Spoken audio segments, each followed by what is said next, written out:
बिस्मिल्लाहिर्रहमानिर्रहीम। अस्सलाम वालेकुम स्टूडेंट्स, कैसे हैं आप? सब खैरियत से हैं? मैं उम्मीद करता हूँ यकीनन आप सब बच्चे अल्लाह ताला के फजल व करम से खैरियत से होंगे।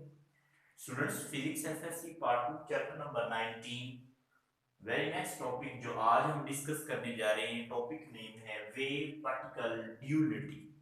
मतलब जो लाइट है वो वेव और पार्टिकल दोनों का बिहेव रखती है, इसलिए हम इसको ड्यूल नेचर ऑफ लाइट का नाम देंगे। ड्यूल कहते हैं दोहरा मेयार, मतलब दोनों, दोगलापन जिसको आप कहते हैं।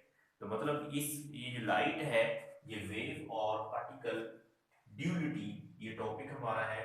और ये शॉर्ट प्लस लॉन्ग के तौर पे स्टूडेंट्स आप याद रखेंगे।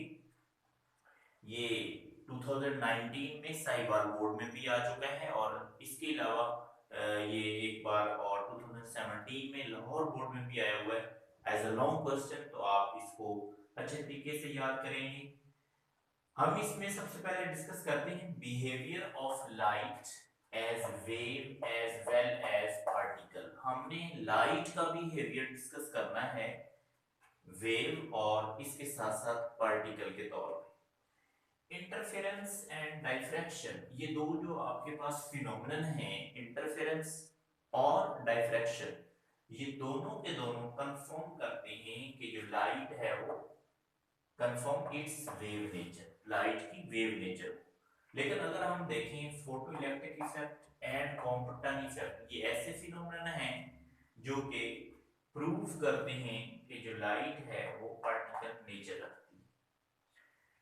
इन J Thomson e over m ratio, J Thomson ने चार्ज टू मास रेशियो जब फाइंड आउट की थी तो इसने इस्तेमाल किया था पार्टिकल को लाइक नेचर ऑफ इलेक्ट्रॉन, जिसकी नेचर जो है वो इलेक्ट्रॉन की तरह की होती है। In Davisson and Germer experiment, अगर आप डेविसन और जर्मन जो है इसका एक्सपेरिमेंट देखें तो reveal wave like nature of electron.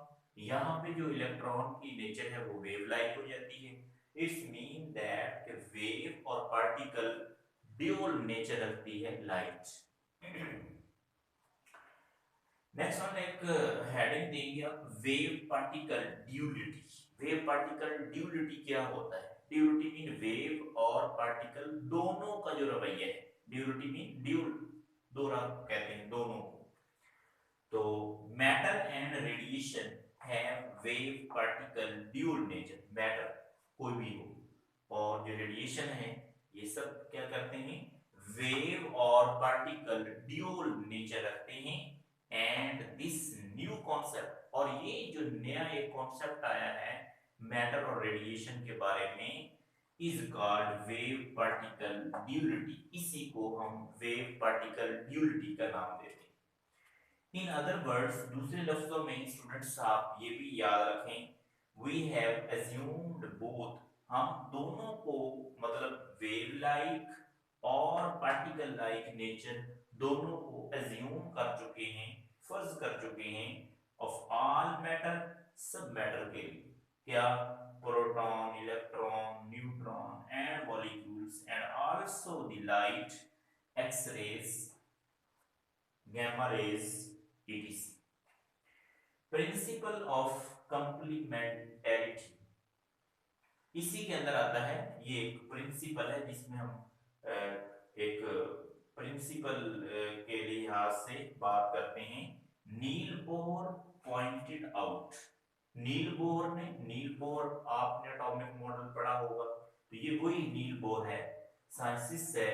इसने अपने प्रिंसिपल ऑफ कंप्लीमेंटेरिटी के अंदर बताया था कि both wave and particle aspects are required, कि दोनों एस्पेक्ट्स जो हैं लाइट के लिए, मतलब वेव नेचर भी और पार्टिकल नेचर भी रिक्वायर्ड होते हैं for complete description of radiation and matter. Matter और रेडिएशन को डिस्कस करने के लिए, इसको डिस्क्राइब करने के लिए, बयान करने के लिए दोनों जो नेचर्स हैं वेव लाइक और पार्टिकल लाइक, ये दोनों रिक्वायर हो। अब सवाल ये है कि क्या ये दोनों सिमल्टेनियसली एक ही वक्त में आप ले सकते हैं नेचर्स? नो। एस्पेक्ट्स, ये जो दोनों एस्पेक्ट्स है ना, but both aspects can not be revealed, ये दोनों एस्पेक्ट्स हैं ये आप नहीं ले सकते सिंगल एक्सपेरिमेंट के अंदर, बल्कि देखा ये गया है कि अगर आप डायफ्रैक्शन की बात करें, you reveal it as wave, उस दौरान हम वेव के तौर पे लाइट को ले रहे होते हैं। और इन हीटिंग विद मेटल सरफेस, और अगर आप मेटल सरफेस के साथ हीट करवाते हैं लाइट को, तो इस दौरान you reveal it as particle, हम पार्टिकल के तौर पे लेते हैं। इट्स मीन दैट कि ये हीटिंग मेटल सरफेस एक और एक्सपेरिमेंट है और डायफ्रैक्शन एक और एक्सपेरिमेंट है, तो सिंगल एक्सपेरिमेंट के अंदर दोनों नहीं आ सकते, डिफरेंट डिफरेंट प्रैक्टिकल या एक्सपेरिमेंट्स के अंदर आप इन दोनों को ले सकते हैं अलग अलग। अब इसका नतीजा हम क्या निकालते हैं इस सारी बात का, वेव पार्टिकल ड्यूलिटी का। इनफैक्ट हकीकत में आर माइक्रो पार्टिकल्स, जितने भी माइक्रो पार्टिकल्स हैं, छोटे छोटे पार्टिकल्स हैं जिनको हम नेकेड आई से नहीं देख सकते, लाइक जैसा कि electrons, protons, photons and atoms, ये प्रोपागेट करते हैं। प्रोपागेट का मतलब होता है मजीद आगे से आगे चलते रहते हैं, फॉरवर्ड। कैसे? एज दे वर वेव, जब ये वेव हो, वेव की शक्ल में हो, एंड दे एक्सचेंज एनर्जी, लेकिन ये अपनी एनर्जीज को उस वक्त चेंज करते हैं एज दे वर पार्टिकल्स, जब ये पार्टिकल हो। तो ये दोनों बिहेव रख रहे हैं, electron, proton, neutron, micro particles जो हैं ये वेव का बिहेव भी रखते हैं।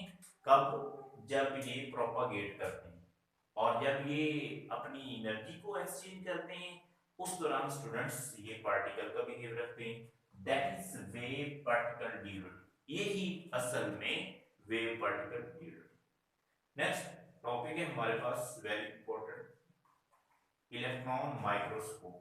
Short question plus long question के तौर पे आप इसको याद करेंगे। अगर ये आ जाए शॉर्ट क्वेश्चन स्टूडेंट्स, तो आपने इसको डिफाइन करना है, इसका प्रिंसिपल लिखना है और इसके बाद इसके एडवांटेजेस लिख देंगे। अभी हम डिस्कस कर लेते हैं इसकी डेफिनेशन। इलेक्ट्रॉन माइक्रोस्कोप होती है, सबसे पहली बात तो ये स्टूडेंट्स आपने याद रखना है, माइक्रोस्कोप एक ऐसी डिवाइस है जिसके जरिए हम जो ऑब्जेक्ट हमें नेकेड आई से नहीं हम देख सकते इन ऑब्जेक्ट्स को, उनको देखने के लिए इसको इस्तेमाल करते हैं। मतलब ये और स्मॉल ऑब्जेक्ट्स को बड़ा करके दिखाने के लिए माइक्रोस्कोप इस्तेमाल की जाती है। The device which is used for highly magnified, magnify का मतलब होता है बड़ा करके दिखाना, जो कि बहुत बड़ा करके दिखाती है, and resolved image, और अलग करके दिखाती इमेज को, of the object, एक ऑब्जेक्ट की, by means of highly energetic electrons, highly energetic electrons के जरिए। This is called electron microscope, इसको हम इलेक्ट्रॉन माइक्रोस्कोप का नाम देते हैं। ये किस उसूल पे काम करती है स्टूडेंट्स याद रखें, बहुत इंपॉर्टेंट एमसीक्यू भी है, बार बार पूछा जाता है कि on which principle electron microscope works, तो आप लिखेंगे it works on the principle of wave behaviour of electron, particle behaviour नहीं, यहाँ पे ये बीम ऑफ इलेक्ट्रॉन की शक्ल में काम करती है, मतलब इसको हम वेव नेचर ऑफ इलेक्ट्रॉन के बेस पे लेते हैं। कंस्ट्रक्शन, कंस्ट्रक्शन में बनावट, ये होती किस तरह की इलेक्ट्रॉन माइक्रोस्कोप स्टूडेंट्स आप याद रखेंगे, it consist of following main parts, इसके अंदर दर्ज है 5 मेन पार्ट्स हैं। कौन कौन से? सबसे पहले इसमें इलेक्ट्रॉन गन होती है, और उसके बाद मैग्नेटिक कंडेंसर होते हैं, उसके बाद मैग्नेटिक ऑब्जेक्टिव होते हैं, उसके बाद इंटरमीडिएट इमेज प्रोजेक्टर होता है, और लास्ट वन फ्लोरेसेंट स्क्रीन होती है जो कि हमें फाइनल रिजल्ट जो है वो दिखाती है। अब हम इसकी डायग्राम और इसकी जो इसके एडवांटेजेस हैं उनको डिस्कस कर लेते हैं। जी स्टूडेंट्स, मेन पार्ट्स के बाद अब डायग्राम ऑफ इलेक्ट्रॉन माइक्रोस्कोप, इसको हम डिस्कस कर लेते हैं। इलेक्ट्रॉन माइक्रोस्कोप की ये डायग्राम है, इसमें सबसे पहले आप ड्रा करेंगे इलेक्ट्रॉन सोर्स और इसको वोल्टेज देंगे, तो यहाँ से बीम ऑफ इलेक्ट्रॉन की जो रेड कलर की ये बीम ऑफ इलेक्ट्रॉन है, वेव फॉर्म में ये यहाँ से पास करती है। आगे इसके बाद मैग्नेटिक कंडेंसर होते हैं, ये इस ये जो आपको इलेक्ट्रॉन की बीम मिल रही है इसको कंडेंस करते हैं और एक स्ट्रेट फॉर्म इसको दे देते हैं।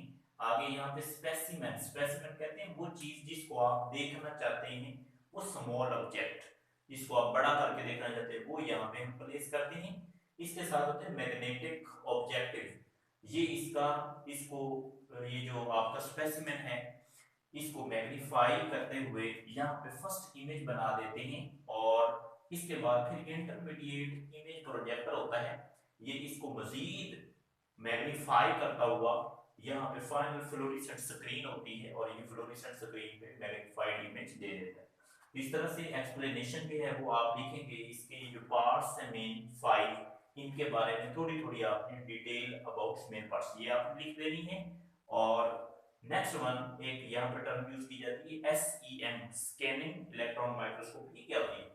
3 डायमेंशनल इमेज देती है ये, और ये वेरी हाई क्वालिटी, बहुत ही अच्छी क्वालिटी का इमेज होता है, can be formed by modern version, और ये मॉडर्न वर्जन ऑफ माइक्रोस्कोप होती है, इसलिए हम इसको SEM, स्कैनिंग इलेक्ट्रॉन माइक्रोस्कोप कह सकते हैं। हम इंटरनल पार्ट एक्सटर्नल पार्ट किसी भी डायरेक्शन में अच्छे तरीके से देख सकते हैं object. Advantages of electron microscope, इसके फवायद क्या हैं? सबसे पहली बात तो ये है कि इलेक्ट्रॉन माइक्रोस्कोप जो है ये प्रोड्यूस करता है much higher magnification than optical microscope. Optical microscope से ये जो सिंपल माइक्रोस्कोप होती है लेंसेज वाली, उसकी निस्बत ये बहुत अच्छा इमेज देती है, हाई मैग्नीफाइड, बहुत बड़ा करके ऑब्जेक्ट को दिखा देती है। Its resolving power is higher than optical microscope, इसकी जो रिजॉल्विंग पावर है वो ऑप्टिकल माइक्रोस्कोप से ज्यादा होती है। अब क्वेश्चन ये है कितनी ज्यादा होगी, वो नीचे आप देख सकते हैं। इसकी जो रिजॉल्विंग पावर है इज 0.5 to 1 नैनोमीटर, ये 0.5 से लेके 1 नैनोमीटर तक होती है पॉसिबल। कब? जब आप 50 किलो वोल्ट अप्लाई करें, इसको हीट करते हैं और ये जो इलेक्ट्रॉन सोर्स है हीट अप होकर इलेक्ट्रॉन को इजेक्ट करता है। While optical microscope has resolving power of 0.2 micrometer, इसकी रिजॉल्विंग पावर माइक्रोमीटर है, बहुत कम है। तो इस तरह से स्टूडेंट्स हमारा ये टॉपिक था electron microscope, very important short plus long question, इख्तिताम पजीर हुआ। इंशाल्लाह नेक्स्ट टॉपिक में डिस्कशन करते हैं, तब तक के लिए अल्लाह हाफिज।